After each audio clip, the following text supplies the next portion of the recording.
And में product वही consume होना है, बेस है, रीड है हर मार्केट की। तो कोई भी कस्टमर को सामान चाहिए था, रिटेलर के पास में जाता है, अपने नजदीक दुकानदार के पास में, और वो खुद घर में नहीं बनाता, वो होलसेलर से लेके आता है, वो C&F से लेके आता है, वो उसके एडवर्टाइजमेंट होता है और कोई कंपनी उस सामान को बनाती है। हम सब ये जानते हैं कि ये सिंपल सा प्रोसेस होता है, लेकिन यहां पर एक चीज जो समझने की है वो क्या है कि कोई भी कंपनी एक सामान को बनाती है और उस सामान को कब एक कस्टमर खरीदता है। क्योंकि हम बात करें अगर कृषि युग की, तो उस समय क्या होता था कि मार्केट नहीं होते थे और उस समय मेले लगते थे, अगर आपने सुना हो, है ना। पहले मेले के माध्यम से सामान बिकता था और मेले में जाके लोग सामान लेते थे, उस समय मार्केट नहीं होते थे। लेकिन जब औद्योगिक युग की शुरुआत हुई, इंडस्ट्रियल एज आया, उस समय मार्केट क्रिएट हुए और उन मार्केट जो बने, जो बाजार बना, उस बाजार में एक सामान को एक कंपनी बनाती थी, उसको कैसे कस्टमर तक उसकी जानकारी पहुंचे। क्योंकि मेले में तो हमेशा लोग आके देख सकते थे प्रैक्टिकल, लेकिन वहां पे आके वो इंफॉर्मेशन, वो इंडस्ट्री आई, वो अपने प्रोडक्ट को प्रमोट करने के लिए कैसे जल्दी से जल्दी हम लोगों के पास पहुंचे, कैसे जल्दी से जल्दी लोगों तक हमारी पहचान बने, उसके लिए उन्होंने क्या किया, एडवर्टाइजमेंट किया। और वो किसी कामयाब आदमी से करवाया जो चर्चित चेहरा था, फेमस था, जिसको लोग अपना आइकॉन मानते थे। तो सबसे पहले उन्होंने फिल्मों का सहारा लिया, खिलाड़ियों का सहारा लिया, जो भी लोग कामयाब थे उनसे विज्ञापन करवाया गया, और वो लोग उसके लिए निश्चित तौर पे दोस्तों पैसा लेते हैं, हम सब जानते हैं, क्योंकि वो उनकी फीस होती है और वो उसमें ऐड होती है। फिर वो C&F के पास आता है, C&F एजेंट भी अपना बहुत सारा इन्वेस्टमेंट लगाता है और फिर वो आगे प्रोडक्ट को थ्रो करता है, तो वो भी अपना प्रॉफिट लेता है।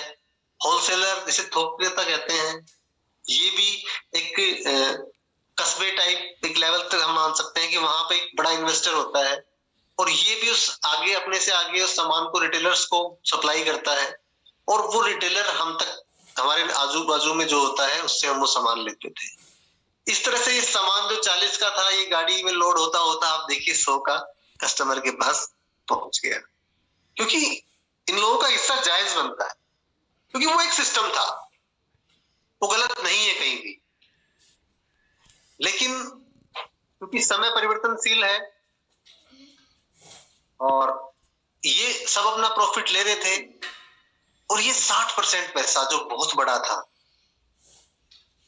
ये कभी भी इस कस्टमर को नजर नहीं आया। लेकिन कुछ विजनरी लोग थे, उनको ये दिखा कि यार ये जो बीच का 60% पैसा है। फिर एक छोटा सा एग्जांपल मैं आपके साथ शेयर करना चाहूंगा। इस एग्जांपल जब मुझे बताया गया तो मेरी तो रात की नींद हराम हो गई थी। यानी कंपनियां जो प्रोडक्शन करती हैं,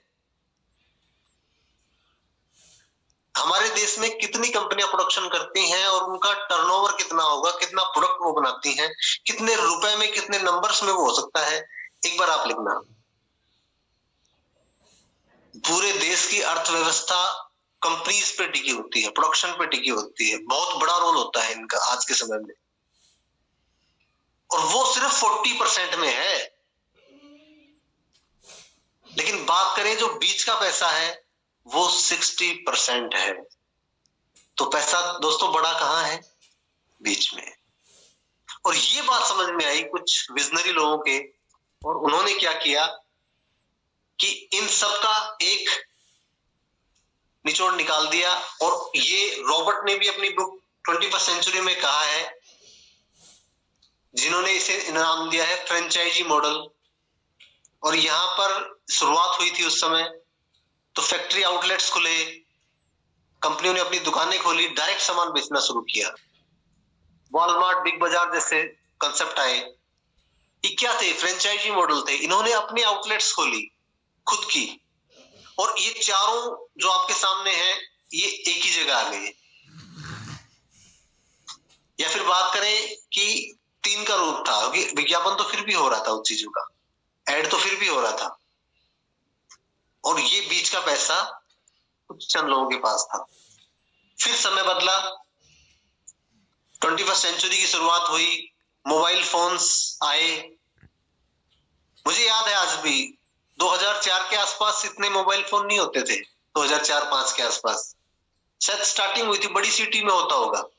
तो मोबाइल आए, उस समय 2G है ना, ये चला करते थे, अभी 4G 5G।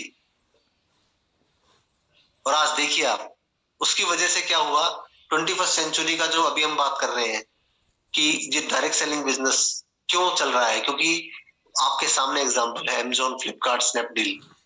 इन्होंने क्या किया, कोई दुकान डाली नहीं, वही मार्केट था, एक सिस्टम क्रिएट किया, एक सिस्टम बनाया और उससे कनेक्ट किया सभी कंपनीज को, उनसे प्रोडक्ट लिया और कस्टमर तक पहुंचाया एक डिलीवरी के माध्यम से, और 60% पैसा बीच का। और आज दुनिया का नंबर 1 व्यक्ति बन चुका है जो अमेज़न का मालिक है, फर्स्ट ट्रिलियनियर दुनिया में जो बना है। मिलेनियर बिलियनियर आपने खूब सुने, फर्स्ट ट्रिलियनियर जो बना है वो अमेज़न का मालिक बना है। क्यों? क्योंकि ये 60% पैसा बहुत बड़ा है। लेकिन यहाँ पे आज हम जिस अपॉर्चुनिटी की बात कर रहे हैं उसमें क्या खास है, दो दोस्तों की दोस्ती ने कमाल कर दिया, और 59 में उन्होंने एक डिसीजन लिया कि ये जो बीच का पैसा है ये एक्चुअल में किसका है, किसको इसका हक है, क्योंकि एक